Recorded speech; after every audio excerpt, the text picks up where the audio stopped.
Hi, good morning. Welcome to Grand Rounds on this beautiful, crisp, autumnal day.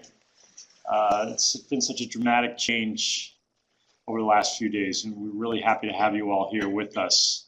We are delighted to have Dr. Aida Tase Bellistri with us here today, who's an assistant professor of surgery at the Icahn School of Medicine at Mount Sinai. It's part of one thing we're trying to accomplish as we move forward is that we make sure we're finding ways to introduce relatively new faculty to the broader community. And Dr. Tase reached out to me in the last 6 months and so. I was like, can we get coffee?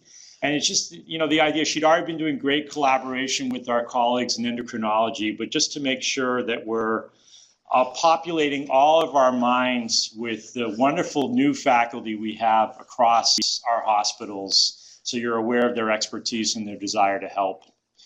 Dr. Tase Bellistri completed her undergraduate degree at George Washington University and was recognized as a high potential student and was accepted into the Accelerated Scholars Program in their medical school after graduating Phi Beta Kappa with her Bachelor of Arts, and then came to New York for her training, completing her surgical residency training at Montefiore in the Albert Einstein School of Medicine, and then did a chief residency as well, and then completed her fellowship in endocrinology and metabolism as it relates to surgical disorders at the Icahn School of Medicine at Mount Sinai. In that time, she's already done a lot to help us understand how to optimally manage patients who have issues of the neck, surgical issues of the neck, and specifically the glands of the neck, and minimally invasive techniques that really, I think, change patients' lives. And one of the things I learned when I had coffee with Dr. Tase was that there were ways to do surgeries here where there's really no scar. And I had no idea about that and was delighted to know that because I've had patients that's been something that's been particularly troublesome from them coming out of those surgeries and, what kind of clothing do I wear and things of that sort. So we're delighted to have you with us here today and welcome.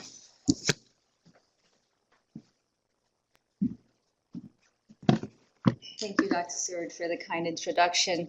Yes, basically, as an endocrine surgeon, we kind of live in a little silo. We work very closely with endocrinologists. I have an office with endocrinologists, and basically, most of our patients tend to be young. You don't see them admitted in the hospital for a long time. And I figured I would have an introduction with Dr. Stewart that ended up leading to this. But there's a lot that has happened with the management of thyroid cancer in 2018, that even if you were in fellowship 2 years ago, things have already changed. And so I'd like to share some of that stuff with you. And I'm going to focus some of the things we're doing here at Sinai, be it surgery or in research, and that way you can see our own patient population. Okay. I have nothing to disclose. Basically, thyroid cancer is the highest rising cancer right now in the United States. But somehow, as you look at this graph, mortality tends to be unchanged. And this is, out just recently. By 2030, we expect thyroid cancer to be the 4th most common cancer in the US and the 2nd most common cancer after breast for women. And these projections are very true. And what about the cost?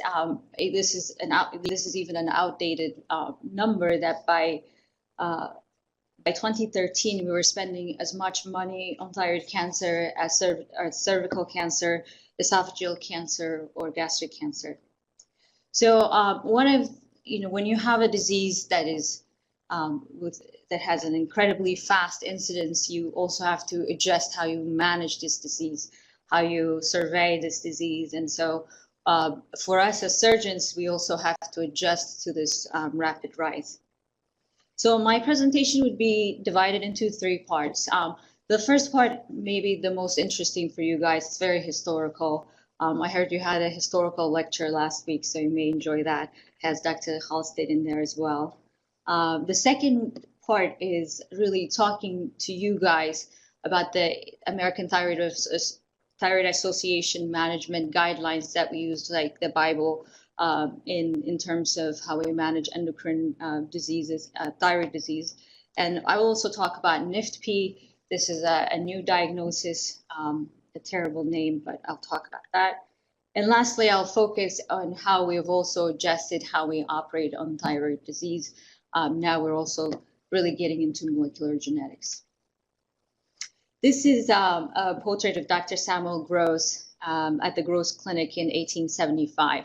At this point, Dr. Gross was one of the biggest surgeons in the United States. And this is from his mouth where he says, "Can the thyroid gland, when in the state of enlargement, be removed?" There's a fly, sorry. "If a surgeon should be so foolhardy as to undertake it, every step he takes will be environed with difficulty. Every stroke of his knife will be followed by a torrent of blood, and lucky it would be for him if his victim lives long enough to enable him to finish this horrid butchery." He said, no honest and sensible surgeon should ever engage in it. So basically by 1875, this was the fate of patients with thyroid disease in the US. However, in Europe, there was some progress. Dr. Theodor Billroth, he was more of an innovative surgeon. He operated on 20 endemic goiters, 8 of them died. He said, only a man who is familiar with the art and science of the past is competent to aid in the progress in the future. His mortality rate for thyroid surgeries at this point was 40%. At this point, he was in Zurich. He gives up for a little while. Here I'll talk about the Magnificent Seven. These are the fathers of surgery, period, but they're specifically the fathers in the US of thyroid surgery. We'll once again have Dr. Billroth. He gave up when he was in Zurich. He comes back in Vienna and picks up thyroidectomy once again. Dr. Billroth is very well known for laryngectomy, esophagectomy. To this day, we do Billroth 1 or Billroth 2 surgeries for gastric perforation or gastric cancer. But what he did for thyroidectomy was immense. Mortality by this time was down to less than 10%, mostly because of his application of anesthesia, antisepsis, and using hemostasis. But the true father of thyroid surgery is Dr. Coker. He was a student of Dr. Billroth. He's done 5,000 thyroidectomies with a mortality rate that was less than 0.2%. And meanwhile, in the US, we're advising not to even operate on thyroid disease. We still use the Coker incision, the traditional Coker incision.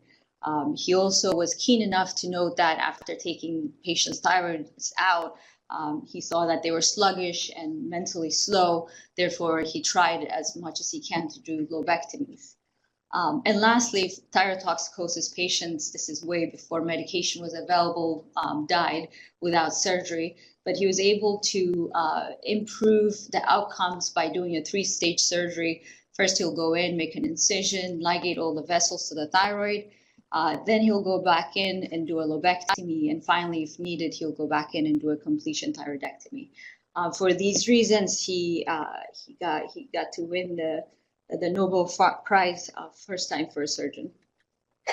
William Halsted, at this point, has been aware of what's going on in Europe, so he does go to see Dr. Billroth and Coker to learn from them.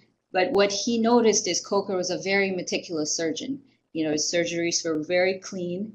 However, his patients did very worse than Dr. Billroth, who was just a very speedy and messy surgeon. What he realized is by being speedy and messy, he was leaving behind parathyroids, he was leaving behind some thyroid tissue, so the patient was able to have a good post-surgical outcomes.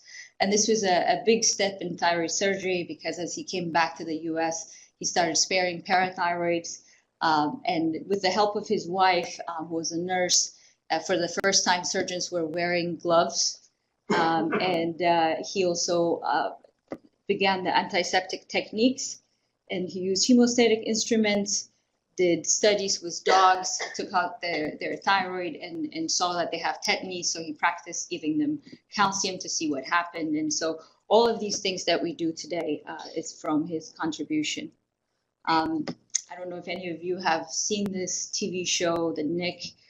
Basically, it's following Halsted's life. Part of it is is filmed really in that time at Mount Sinai West.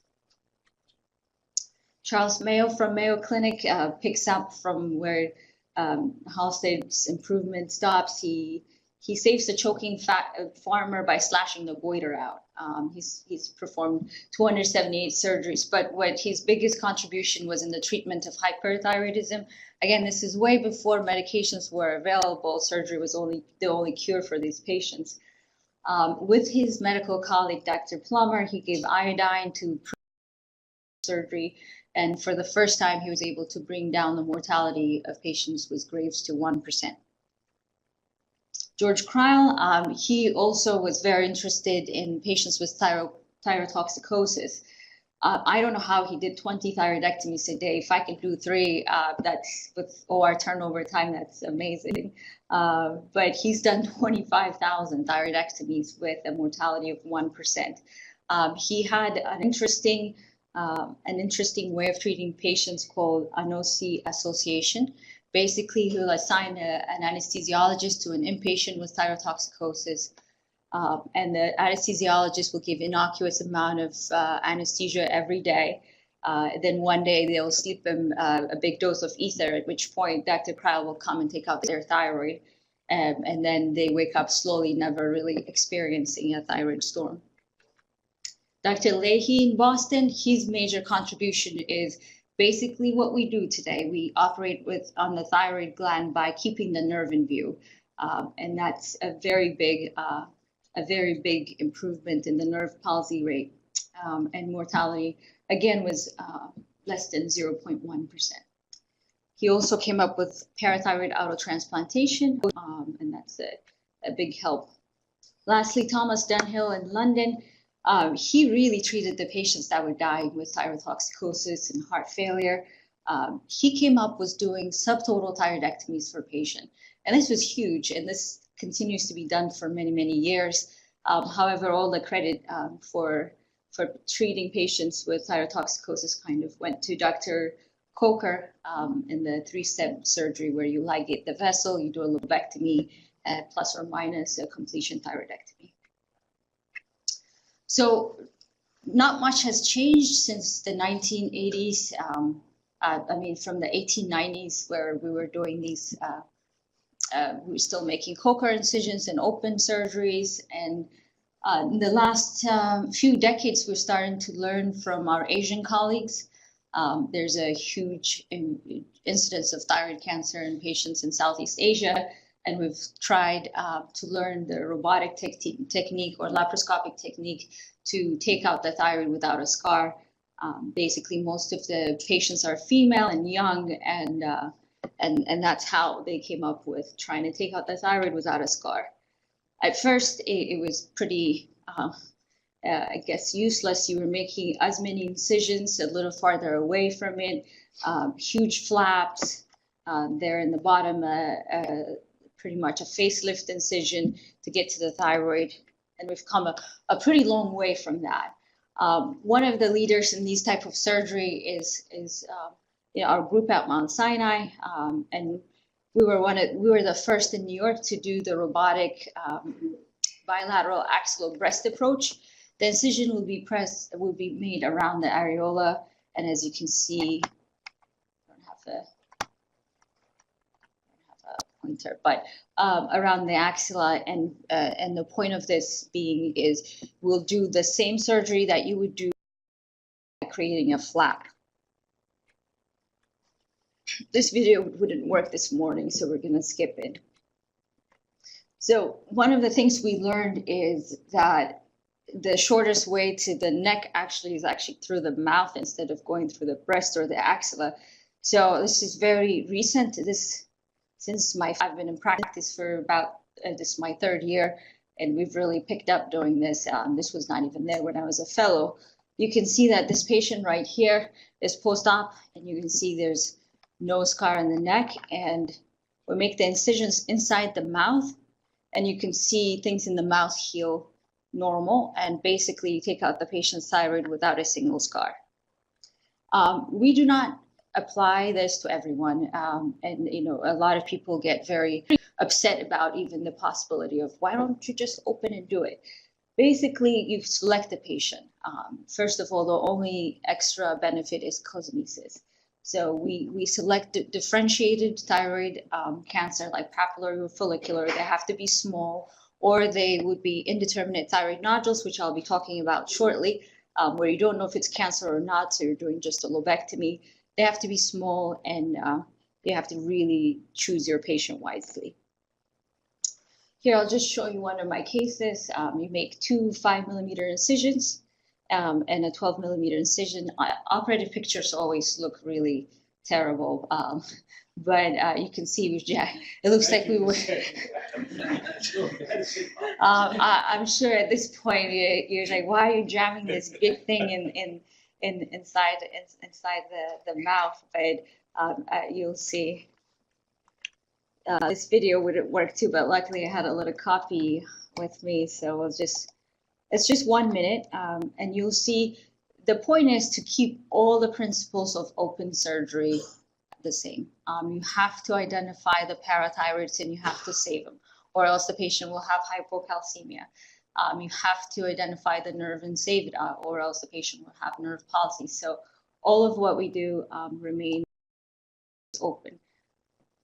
So here, the neck flap has already been opened, just for time's sake. This is the superior pole, and you have to kind of orient yourself. This is we're operating from the mouth down. So the superior pole comes first, as opposed to when we're doing open surgeries. We put stitches to keep the thyroid gland exposed, and the strap muscles on the side.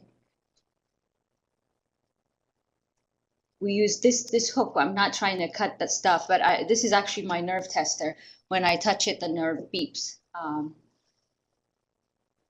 And this is just a ligature device that we use in open surgeries.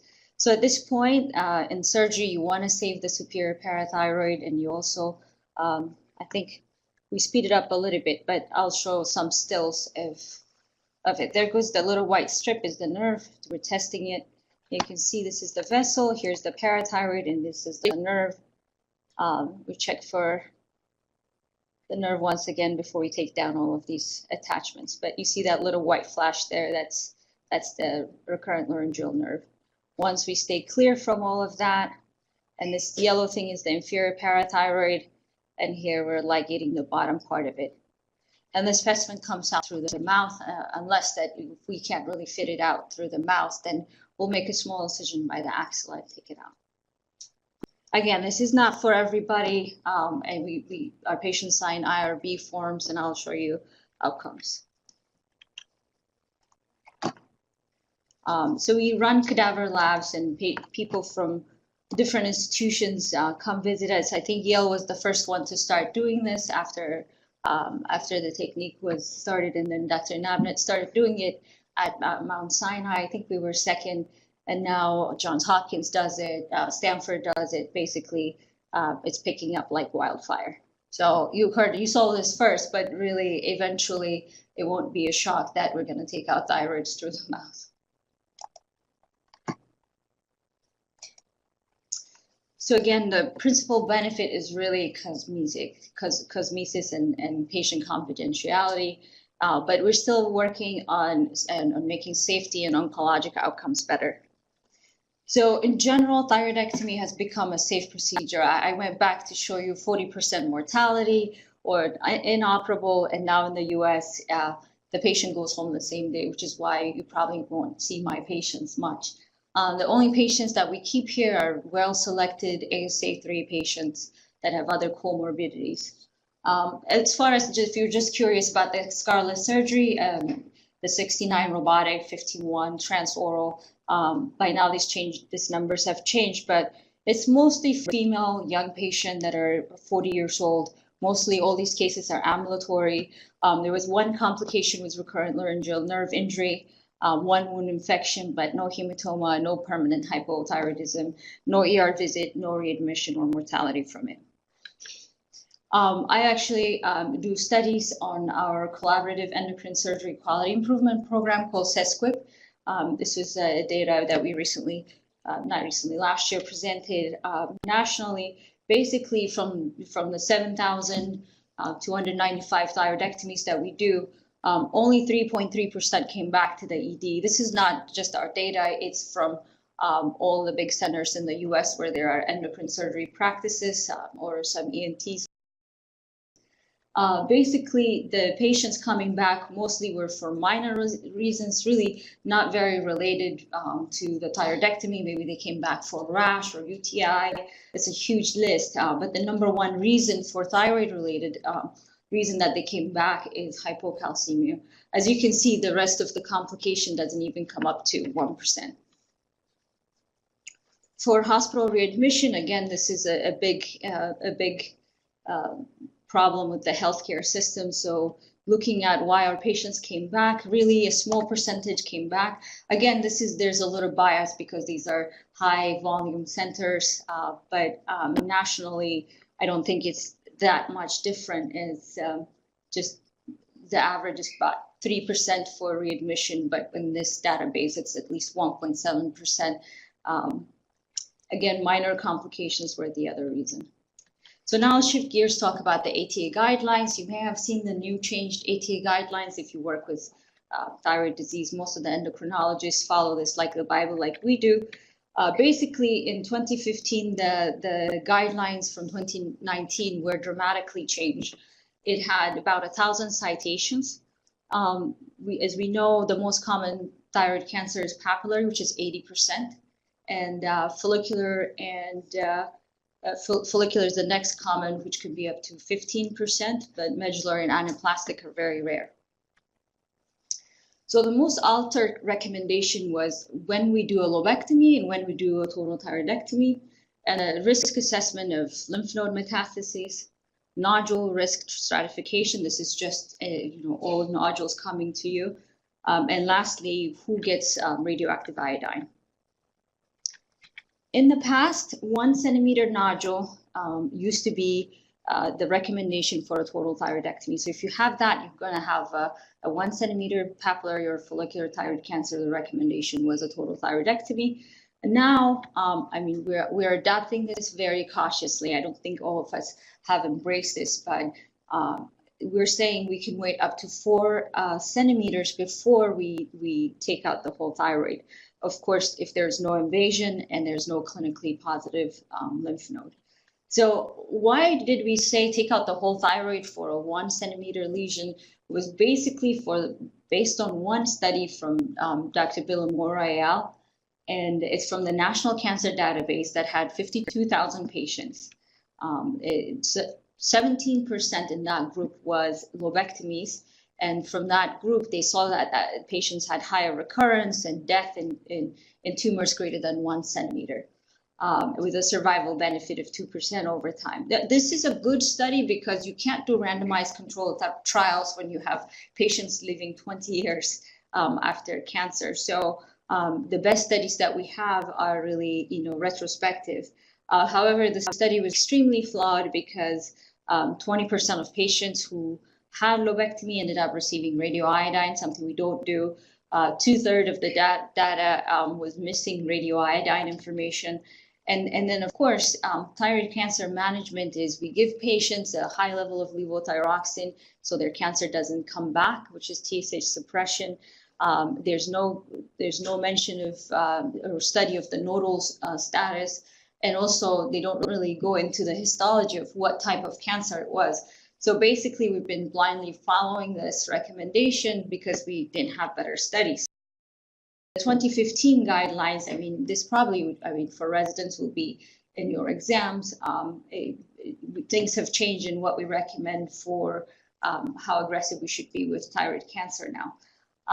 The same National Cancer Database was repeated with 61,000 patients, but this time they did a multivariable adjustment for patient disease, clinical status, tumor size, and then saw that it was the same database, that there was actually no survival benefit if the cancer was less than 4 centimeter between the patients that had lobectomy and total thyroidectomy.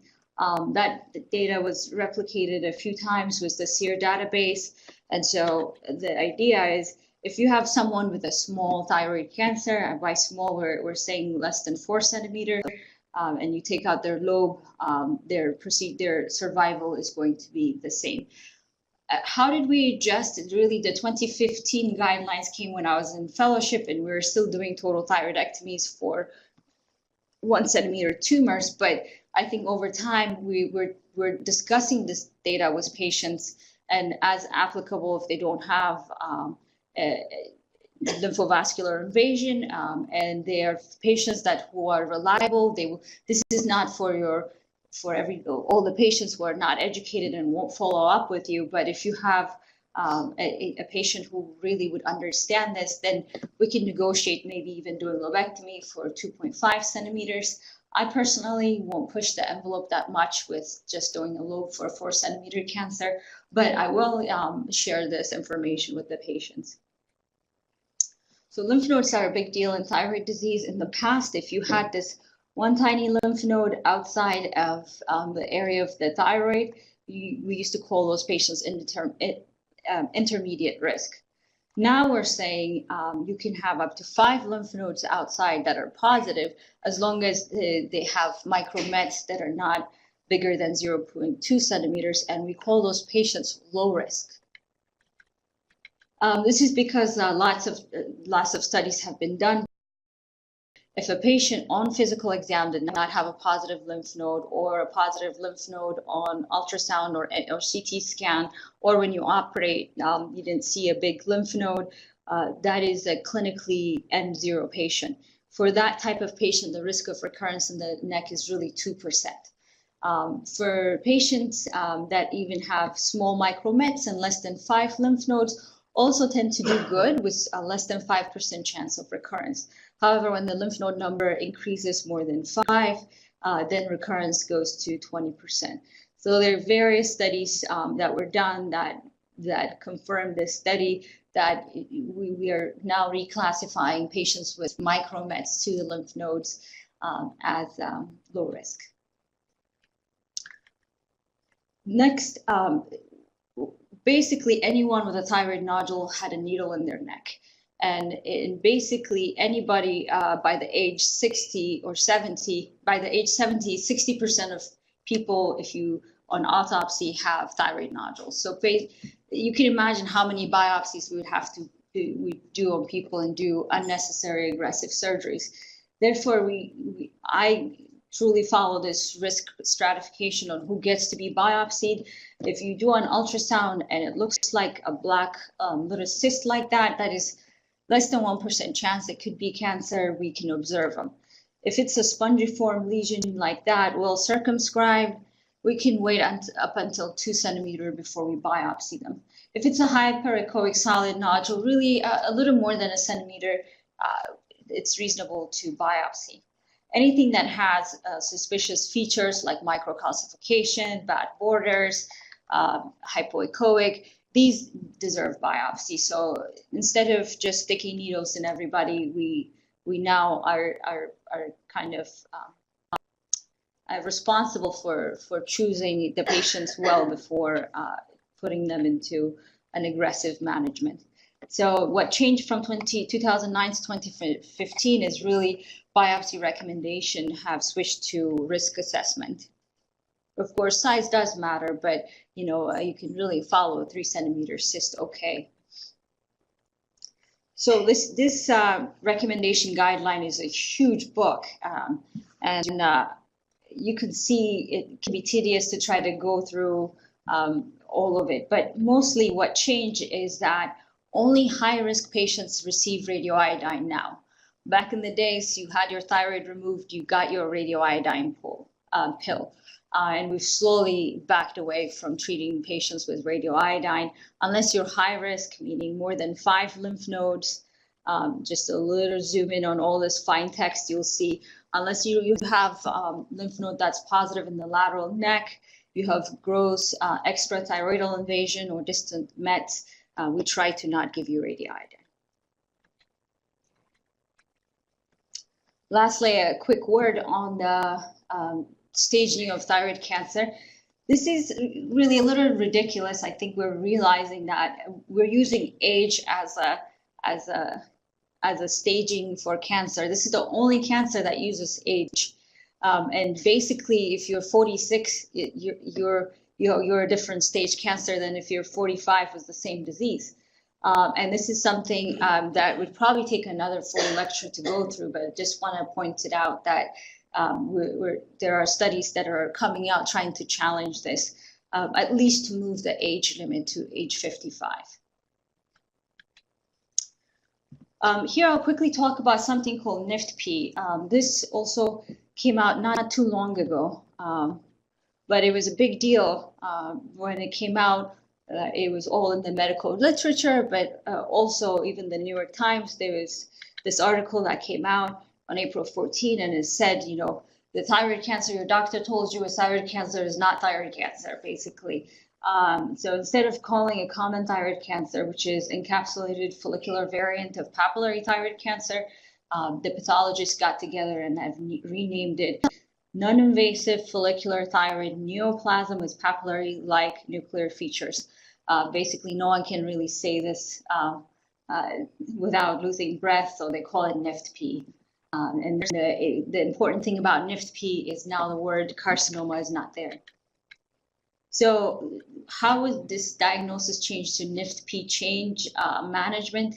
65,000 patients are diagnosed with thyroid cancer every year, and they're saying we're going to start now calling maybe 10,000 of them that they're not cancer anymore. So basically, patients with thyroid cancer that is confined within a capsule have excellent prognosis. So we should not be doing total thyroidectomy. For example, if you've done a lobe, you don't need to go back and do a completion thyroidectomy. You don't need to give them radioiodine. You don't need to follow them every 6 months. Just Tuesday, I saw one of my post-op patients, about 3.5 centimeter on biopsy, suspicious for papillary thyroid cancer. He also had genetic mutations, which I'll talk about shortly. For BRAF positive, we agreed to proceed with a total thyroidectomy. On his post-op visit, though, I do have to tell him, well, I guess it's a little congratulation that I don't have to follow you aggressively. You're not going to need radioiodine. And so it is now affecting us because our pathologists are now putting this in our report as well. Why they decided to rename it is because follicular variant of papillary thyroid cancer, since it was coined in the 1970s, is its own little, I guess, own entity where when you see the cancer, instead of having papillae, it has follicles. And when you look inside the follicles, there are features of papillary thyroid cancer. So it's kind of like a mishmash of the two. But what's different is there are two types of this type of cancer. Either one is encapsulated and the other is not. So what the pathologist did was go back and do studies. Actually, this is a study where they actually followed the patients, 109 patients with encapsulated type. 67 only received a lobe instead of a total thyroid, and at 13 years they were alive and well. So they really, there are other studies that also prove that this is not a very aggressive type of thyroid cancer. I won't go through this, but there is a strict criteria for a pathologist to call this a NIFTP. But at the same time, you are at the mercy of pathologists because it can be highly subjective to what they see inside the cell. On the molecular base, a lot of BRAF becomes papillary thyroid microcarcinoma, but a lot of follicular adenomas, their genetic mutation usually is with RAS, and this NIFTP seems to have that same driver with RAS mutation. So they're also genetically a little distinct than the invasive kind. I need to change this picture, I guess, because now Meghan Markle is more popular.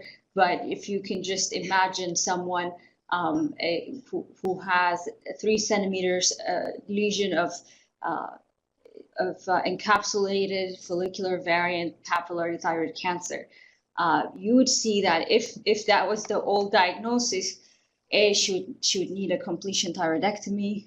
She may get possible RAI. There's long-term surveillance, and also the small surgical risk complication. But if her diagnosis is NIFTP, she doesn't need aggressive surveillance. no further surgery, no stigma of having cancer, and lower insurance. I mean, we're still not wholeheartedly calling this not cancer, but it's just we're going to back off in how aggressive we are. So lastly, I'll talk about the future of thyroid surgery, and this is very important since we've shifted gears to also become, I guess, a little bit of scientists to understand the molecular genetics of the nodules before we do surgery. So it's not just, I guess, endocrine surgeons. You may have heard of this with other surgical specialties. I mean, with breast, we highly use Oncotype DX or Mama Print to decide which patient gets hormone first, which patient gets chemotherapy. And with colon cancer, patients with RAS mutation respond well with anti-EGFR therapy. Lung cancer, similar adjustments to how we treat by understanding what type of cancer genetics drives the tumor. So in thyroid cancer, we have also started to look at the genetics of it. Some of the mutations you guys may know, I think the most popular one is BRAF. And many companies came up with different tests, just like Oncotype DX or Mama Print. But for thyroid cancer, we have Afirma and Thyroseq. These are the major ones. As I said before, nodules are very, very common. You may have a nodule right now. By age 70, you're saying more than half the people in this room will end up having thyroid nodules. So how do we manage that? So you have a nodule. The next step usually is, hopefully using guidelines, do a biopsy. When you guys recall, for thyroid, you get Bethesda classification. 1 means the biopsy is not enough. 2 is it's benign. I'll skip to 5, suspicious for cancer, and 6, malignant. If you have a benign, you follow. If you have a cancer or suspicious cancer, you take out. So what do you do with this? With this group where you're telling the patient you have 10 to 30% risk of cancer. So what we did up until really the last 10, 15 years, you take them to the OR, you take out their lobe, and then they come back into your office, in a week or 2, and you tell them either they have cancer or not. And so now with genetic mutation, the genetic studies, we're trying to predict this ahead of time so we can either do a more aggressive surgery up front instead of doing a lobectomy. We can do a total thyroid and decide what to do. So just my personal numbers are almost the same. 22 to 25% of the time, I would have to talk to the patients and have this discussion with them about, it's a very difficult discussion of, hey, you may have cancer, so we're going to send molecular testing on you. And then that comes back with a different, percentage of cancer, and we have to negotiate what type of surgery we should have. Some are, sometimes this is a great tool because if you have a big nodule with, say, a TERT mutation or BRAF, where it's coded to be 99% risk of cancer, then we can just go ahead and upfront do a total thyroidectomy, have a plan from the get-go. But it gets very tricky because there's many tests, many different types. We have, most people have embraced Thyroseq at this point, endocrinologists and surgeons. So when you have any test, even a CT scan machine, you have to know about the prevalence of cancer and what the positive predictive value and the negative predictive value for a test is to understand how it functions. So if you have a molecular test with a high negative predictive value, this is that test with Afirma, is saying, when the test is negative, we're really good at telling you it's negative. But that doesn't mean it's going to tell you that, there is cancer. But when it's negative, it's negative. So that is called a rule-out test. And a test with a really high positive predictive value, they say that, hey, when we tell you it's positive, but they're not good at predicting the negative. So an ideal test would be one that can tell you it's not negative and also it's positive. So looking at Afirma going head-to-head with Thyroseq, you can see the Thyroseq people claim that they have a high negative predictive value and a high positive predictive value, kind of like the ideal test that you want. However, this has not been proved before, so Sinai was one of the first centers to do the validation study. So what we did, the test checks for major DNA mutations, gene fusions, and gene expressions. So just looking at our biopsies that were in that indeterminate, those Bethesda 2, Bethesda 3, Bethesda 3, Bethesda 4, either is follicular adenoma or it's follicular lesion of undetermined significance or atypia of undetermined significance. And then we took these patients to the OR, so we reflected back to see what actually happened. So just looking at, this is a fairly new test, especially with the Thyroid V2. So you have to understand we don't have that many patients tested with it, and also that many patients that went to the OR. So as a validation study, even with 156 patients, this was a pretty good study. So when we did the test on this indeterminate nodule, we saw that 65% were negative. But how did we deal with it at Sinai? Well, the majority didn't have surgery because we trusted it, or we went to surveillance for whatever reason. And this includes many different surgeons, ENTs and endocrine surgeons, anyone basically, even general surgeon who's taking thyroid out. But 23% did have surgery. This is probably because of size or compression symptoms. But the ones that did have surgery ended up being benign. So this was a very good test in predicting that it was benign.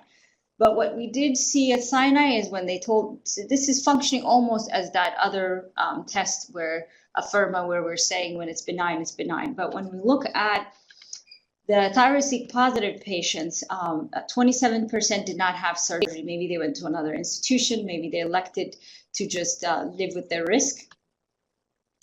But the majority, as expected, had surgery. But we were a little surprised to see why a majority of them were benign. That's a big percentage to be benign. So what we saw is that the positive predictive value, the negative predictive value is good. When they say it's not cancer, it's not cancer. But when they're telling us that it's cancer, a lot of the time it's not cancer. So that's because we really have to understand which mutations they were talking about. NRAS, KRAS, all the RAS mutations that they told us had 80% risk of cancer at this home institution at UPMC, really had about 9% risk of cancer at Mount Sinai. So you really need to understand the prevalence of cancer in your institution to accept, these numbers for the RAS mutation. However, when you look at, the pre-test probability and the post-test probability, the test is not helping us too much. And especially for RAS mutation, it was probably affecting us negatively. But for mutations that we know that are aggressive, they were aggressive. So the way we use this test now is if you get these mutations that are, aggressive, we highly recommend a more aggressive surgery. Just parting words. We're dealing with a type of cancer that is rising in incidence, but the mortality has not changed that much. And so we're cautiously but slowly embracing, new surgical techniques, or also doing less FNAs, less extensive surgeries, giving less radiation, and also accepting the diagnosis of NIFTP as a less aggressive type of papillary cancer. And so finally, I think at this point, anybody who's doing thyroid surgery is bound to deal with molecular genetics. So it's really come to a point where we're using molecular genetics to guide surgery in this day and era. But you have to be cautious and also know your own data and prevalence of cancer in your institution. Okay, thank you very much.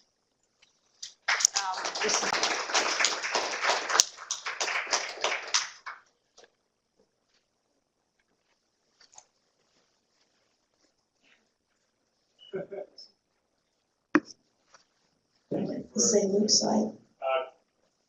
Go ahead, Norma. Oh, thank you for an excellent, complicated presentation. Just one note, though, regarding presentations.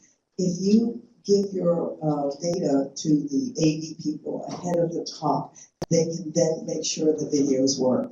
Because they just need a little bit pre-planning. So that's for every speaker who may come, and we can tell them that for the future.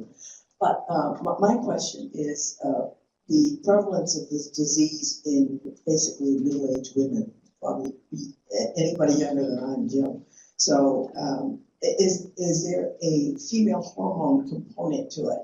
Because it's maybe perimenopausal when the high percentage of disease, and we're looking at rising rates. Are there ways to look at prevention?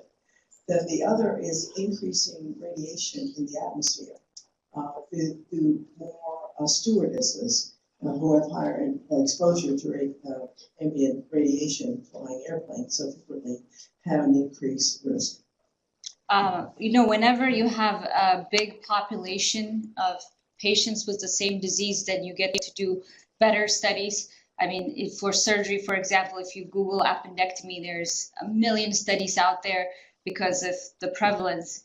So you bring up a good point that it is most common in females. So there are hundreds of studies looking at estrogen and thyroid cancer, female and thyroid cancer, obesity and thyroid cancer. They've been made a lot of correlations. So there is, the driving force. I don't really know per se exactly.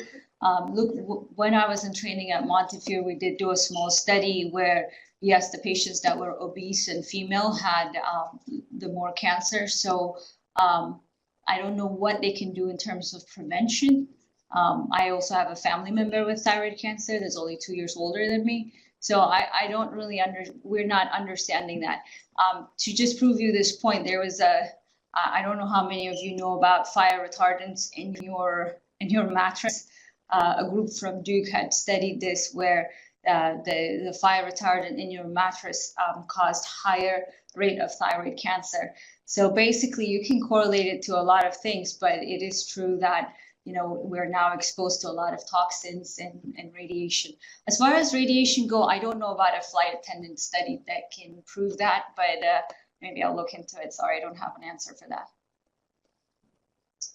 Thank you for a great talk. I wanted you to comment a little bit on screening, including the utility of the thyroid exam and general physical. And then also, I'm not quite following your point around institution-specific rates. Is that just because our understanding of the epidemiology still has some way to go, or just to follow up on that a little bit? Yeah, to answer about screening. So when everybody understood that there is a high incidence of thyroid cancer, they started to send all your patient, oh, you're female, you're 25, your annual physical, so why don't we just order an ultrasound for you? So the 2015 guidelines highly discourage, do not screen patients with thyroid ultrasound. If they're symptomatic, just with thyroid disease, start with laboratory. If you feel a nodule on physical exam, of course, you should do an ultrasound and then the follow-up risk classification, but it's highly discouraged to screen. I have PCPs that send me specifically a higher rate of benign patients. Sometimes I do, I always ask the patient how this was detected, and they say by ultrasound. But once you have an ultrasound and a nodule and a woman is sitting in front of you, then you're kind of forced to do something about it. So that answers the screening question.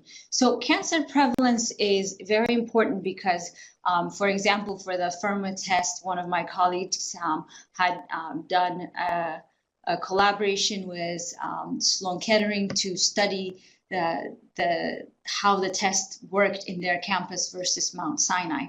And there's a paper out there, maybe I'll send you a link, but basically their cancer prevalence is much higher than us.